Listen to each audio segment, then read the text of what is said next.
What if I told you not every monster looks like one? Some walk into your life smiling, charming, even seductive. They don't hide in the dark, they shine in it. And by the time you see their true face, you're already tangled in their web. Meet the narcissist and the psychopath. One needs admiration to survive. The other needs nothing but power. They were the same mask, charisma, confidence, control, but behind it lies two very different minds and two very different dangers. You might be dating one, working for one, being raised by one, and not even realize it. Today, we break the mask and reveal the psychological blueprint behind each, how they think, what they want, and most importantly, how to protect yourself before it's too late. Aisha always considered herself a good judge of character, an architect in her 30s, emotionally intelligent, successful, socially smart. She had healthy friendships, a decent family life, and she believed she could spot red flags early. Then she met Zane at a tech event. He stood out, not just because of his looks, but his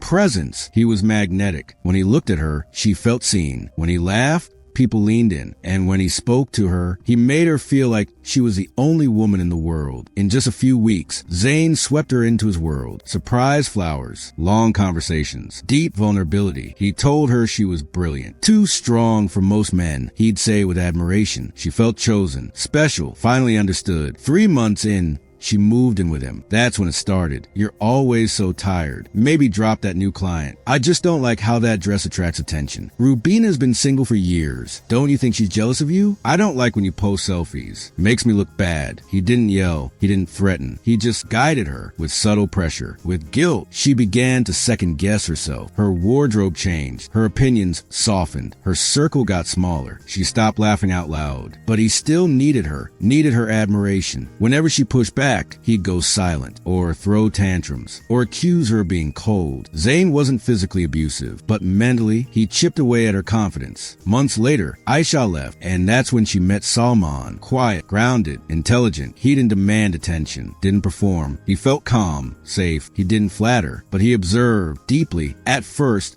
it was refreshing. No ego, no drama, but slowly things got strange. He knew what triggered her and used it. He lied smoothly. He turned small disagreements into emotional punishments. Once, she cried in front of him. He blinked, looked at her, and said, "Are you done now?" No guilt, no empathy. He didn't argue. He didn't explain. He just moved pieces like a chess player. He once told her, "Feelings are distractions. I only respect outcomes." It chilled her. That's when she realized. Zayn needed her to love him. Salman didn't care if she loved him at all. He just wanted control. 2 men, 2 relationships, both left invisible bruises. But the core, different beasts. Zayn was a narcissist. Salman, a psychopath. And the worst part, neither looked like monsters.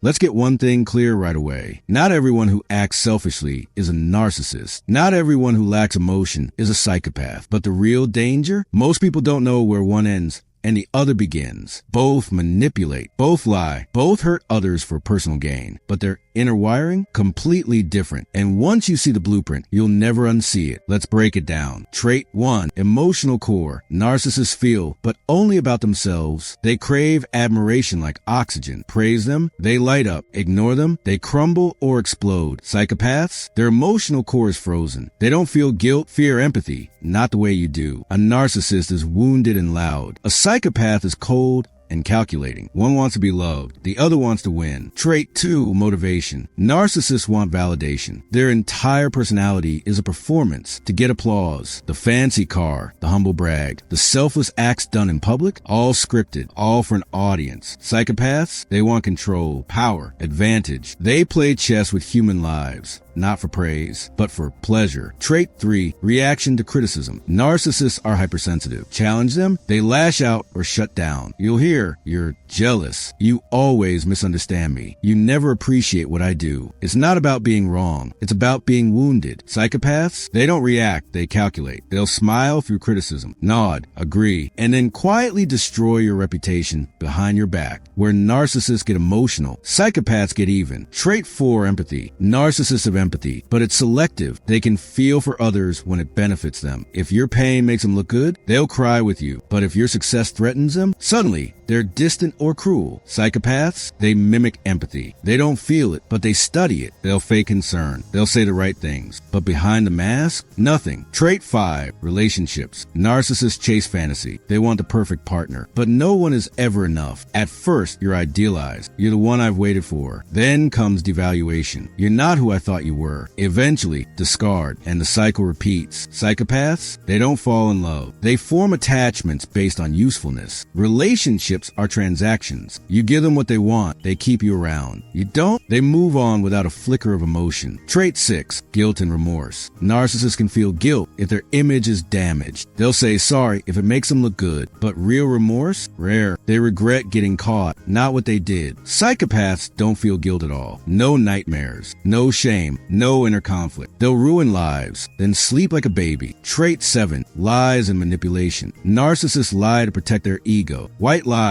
exaggerations, image management. Their manipulation is messy, often easy to spot. It's emotional, desperate, childish. Psychopaths lie for sport. Their manipulation is surgical. They study you, your fears, your needs, your habits, and then they weaponize it. They're puppeteers, and you don't even see the strings. Trait 8, consistency of mask. Narcissists can't hold a mask for long. Under stress, they crack. Their rage slips out. Their insecurity leaks. Their neediness becomes obvious. Psychopaths, their mask is made of steel. You could know them for years and never meet the real person. They mirror whoever they need to be. Romantic partner, boss, friend, savior. They're whoever gets the job done. Trait 9, childhood roots. Narcissists are often made to neglect, overpraise, or trauma. Their personality was shaped to survive. At their core, deep insecurity. They're not evil, they're empty. Psychopaths are wired differently. Their brain literally functions differently. Science shows reduced activity in areas linked to empathy and fear. They're not broken, they're born. Trait 10, danger level.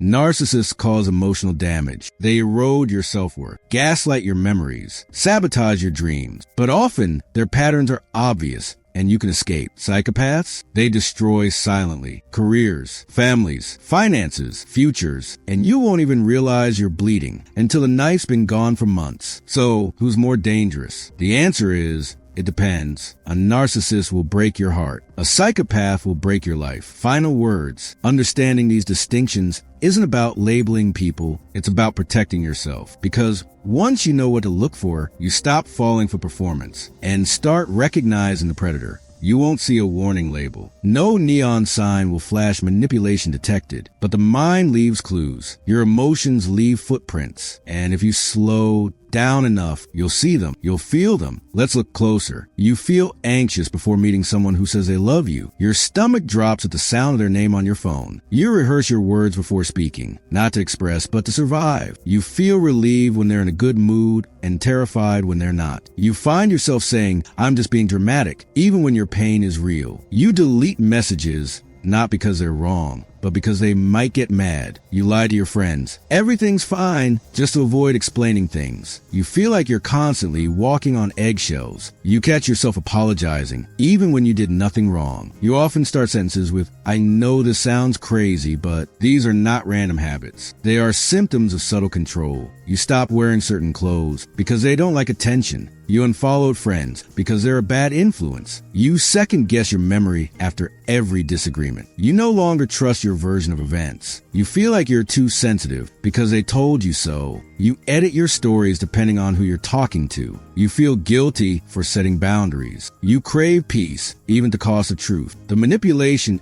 isn't in loud arguments. It's in the silence that follows. They withdraw affection when you disagree. They punish with silence instead of reason. You start avoiding topics just to keep things calm. You catch yourself smiling while crying just to not make them uncomfortable. You downplay their hurtful behavior. They're just stressed. You defend them to others more than you defend yourself to them. You forget who you were before them. You feel like you've disappeared piece by piece. It's not always what they do. Sometimes it's what they make you do to yourself. You've started keeping secrets, not from strangers, but from yourself. You gaslight yourself. Maybe I am overthinking it. You avoid mirrors because you don't recognize yourself anymore. You keep thinking, maybe if I just love them harder, it'll stop. You can't remember the last time you laughed freely. You cry more than you used to, but never around them. You think about leaving, but also think, what if no one else ever loves me? You once had fire. Now you're just trying not to burn. They make you believe your value depends on them. They say, you'll never find someone who understands you like I do. They make jealousy sound like love. They question your loyalty after they lie to you. They use your fears as leverage. They keep score, every mistake, every weakness, every insecurity. They say, you're lucky I'm patient with you, when they're the one causing chaos. You feel like you owe them, even when they're hurting you. You believe you're hard to love, because they told you so often. You fantasize about being alone more than being with them. You feel safer when they're not around. You become emotionally numb and call it strength. You avoid asking for help because you think no one will understand. You shrink yourself to fit into their fragile ego. They never hit you. They never scream, but you're bruised anyway. You keep telling yourself, it's not abuse if they didn't mean it. You've stopped dreaming, stopped planning, stopped becoming. You're surviving, but not living. You feel stuck and can't explain why. You pray for a fight just to feel something honest. You wonder, was it ever real? You carry shame that doesn't belong to you. You apologize to your younger self for letting it get this far. And yet, you still want to fix it. You still want to believe they'll change. You still blame yourself more than them. Here's the truth. These are not flaws in you. They are effects of manipulation. You weren't weak. You were exposed to someone who knew how to twist your heart until forgot how to beat freely. But now, you've seen the signs. And once you recognize a red flag, you can no longer pretend it's a sunset. You deserve peace. You deserve honesty. You deserve a love that never feels like fear. Now that you know what manipulation looks like in the mirror of everyday life, it's time to learn how to build armor, because awareness is power, but protection is freedom. You can't change them, but you can outsmart them. Step 1, learn their language. When someone flatters you too quickly, pause. When they dismiss your emotions, pause. Pause is power. It breaks the momentum of manipulation. Step 2, set emotional boundaries. It's okay to say no. It's okay to walk away. Not everyone deserves access to your mind. Protect your space like your life depends on it, because sometimes it does. Step 3, trust actions, not charm. Narcissists promise change. Psychopaths promise nothing and still win you over. Watch what they do, not what they say. Patterns expose predators. Step 4, don't explain your limits. You owe no one a debate about your worth. If you say this hurts me and they keep doing it, that's your answer. Step 5, document behavior, especially in workplaces or relationships. Write things down, because manipulators rewrite the past, but records don't lie. Step 6, reconnect with trusted voices. Manipulators isolate you from reality. Bring in friends, therapists, community. Let them mirror the truth back to you. Step 7, exit safely. If you need to leave, plan it, especially with psychopaths. They may retaliate, so be smart. Tell someone, secure your space, then walk away, quietly, completely. You are not crazy. You are not weak. You were targeted, and now you're aware. If this video made you uncomfortable, good. That discomfort is the beginning of clarity. You've just walked into 2 dangerous minds, and maybe you've loved one, worked for one, been raised by one. This doesn't make you blind. It makes you human, and now it makes you prepared. You've seen the difference. You've seen the danger. And most importantly, you've seen the way out. You're not a victim of charm anymore. You're a student of patterns. You're not controlled by guilt. You're guided by knowledge. Tell us, have you encountered a narcissist or psychopath? How did you spot it or miss it? Your story could save someone's sanity. Share this with someone stuck in confusion. Subscribe for more psychological deep dives like this. And hit the bell so you don't miss the truths no one talks about. Until next time, stay sharp, stay safe, and always remember, not every villain wears a mask. Some wear a smile.